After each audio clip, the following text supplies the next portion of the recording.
ताज़े दादू वेद 4 ॾींहं अॻु पुरस्कार नमूने सड़ी फौथियल औरत जो क़त्ल केस मुड़िस ऐं ॾेरनि मथां दाख़िल कयो वियो आहे। तफ़सील वधीक मालूम कंदा अशफाक मलिक खां। जी अशफाक।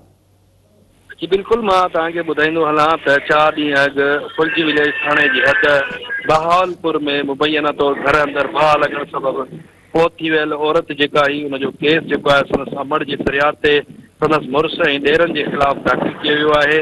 ऐं मां तव्हांखे ॿुधाईंदो हलां त 4 ॾींहं अॻु हीउ अफ़सोसनाक वाक़ियो पेश आयो जंहिंमें औरत सड़ी ज़ख़्मी थी पई, जंहिंखे इलाज लाइ दादू सिविल इस्पताल मुंतक़िल कयो वियो, जितां खेसि बहितर इलाज लाइ कराची इस्पताल मुंतक़िल कयो वियो। जिथे औरत जो डॉक्टरनि जे चवण मुताबिक़ 90% जिस्म जेको उहो सड़ी वियो, जंहिंजे करे उहो ज़ख़्मनि जी सट न थियण ते फौत थी वई आहे। उनजे अमड़ जेको फ़रियाद दाख़िल करायो आहे उन में FIR में ॼाणायो आहे त संदसि मुड़ुस जेको आहे उहो ॿी शादी करणु पियो चाहे, जंहिंखे संदसि घरवारी इजाज़त न ॾिनी त हुनखे बेदर्दी सां संदसि घर अंदरि बाहि ॾेई ऐं हुनखे मारे छॾियो आहे। अहिड़ो केस जेको आहे फुलजी विलेज थाणे ते दाख़िल कयो वियो आहे, पर पुलिस जेको आहे सो इन केस में कंहिं बि जवाबदार खे गिरफ़्तार करण में मुकमल तौर ते नाकाम थी चुकी आहे। जी अशफाक, तव्हांजी महिरबानी।